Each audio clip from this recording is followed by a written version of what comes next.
What's up, everybody? 32 Icon here. I hope that you guys are doing well. I'm doing well myself. Please go ahead and like and subscribe if you haven't already. In good faith that I will continue to bring you great content. So, as I mentioned in another video, my friend allowed me to try out some of his firearms. So, this is the Kimber Tactical Pro. This gun is empty. This firearm has been around for some years. And my friend, he is known to, shoot his guns and wear his guns. He is, not, he's not like me where I'm like, oh, I just want to make sure my gun is okay. Like, he runs his guns. He's a competitive shooter. So he looks at them as machines and as tools and nothing more. So this gun does have a lot of character. I do appreciate that because he really wore it in, and I'm happy to be able to get my hands on it. So a couple of things. This is about a 4 1/4 inch. It has a magazine that I think takes 8+1. If you notice, the trigger is skeletonized as well as the hammer. Okay, that makes just for a little lighter pistol overall. So let me go ahead and show you the pull on the trigger. He has already given me permission that I can dry fire this. So I'm going to do it twice for you. So again, the gun is empty, and here we go. That is the wall right here. Okay. Here's the reset. Right there. All right. So that is a nice trigger pull. Okay. That is, it just feels super good. That reset and being able to fire, and you'll see how in the video I'm shooting, and that trigger is just amazing for me to pull. Now, again, it's different than the polymer and the steel frames and the triggers that I use on my other firearms. So it's nice to be able to fire a 1911 and get used to that trigger pull. Now, it comes with night sights, okay? It has a beaver tail, which I like because you guys know I have big hands, so I like to get my hand all the way up on the firearm. A couple of things. You'll notice in the video where I'm shooting, you'll see the gun flip a lot. When that happens, it's hard for me to keep my thumb on the frame. So you guys know that I like to ride high, but there's a little ledge right here. So as it happened in the Springfield 1911 that I was shooting, the TRP, I had the same issue with this ledge and trying to keep my thumb up on there on the reset. The muzzle flip is pretty visible on this, and I try to keep that muzzle flip down, but having that 45 caliber come out from this muzzle, you're going to get a lot of flip. But I love the 45 caliber, so I didn't think it was necessarily a problem. I actually enjoyed it.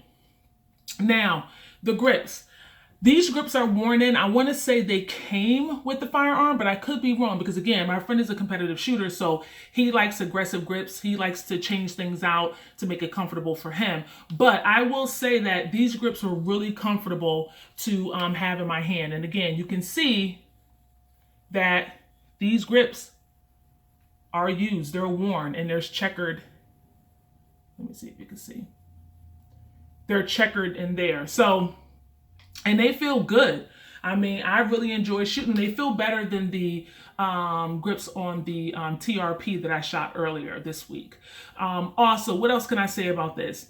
It's been around for a long time. You have the safety on the left side for right-handed people. I think the newer models have ambi safeties, or he could have switched it out. I'm not sure, but I know when I did my research, the newer models had ambi safeties. But the little bit of research that I've done, I know that Kimbers have a little issue when it comes to, malfunctions and being able to run consistently. And so when I got to the range, I was afraid that I was going to have some problems with the Kimber. And this particular one, I didn't have any malfunctions. I didn't have any problems at all. It ran like a baby. And I probably ran about, I don't want to say maybe 80 rounds through this.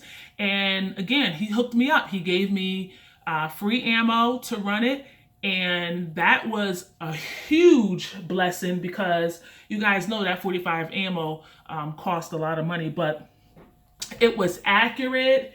It was fun to shoot. Again, it was a little flippy, but I enjoy shooting it, and I like a smaller 1911. I'm not a fan of longer 1911s. Again, I have a Tac Ops that's 5 inches. I have a SIG that's, I want to say a little less than 5 inches, maybe 4 1/4 like this, maybe a little bit longer. But the long barrels are not fun to shoot for me.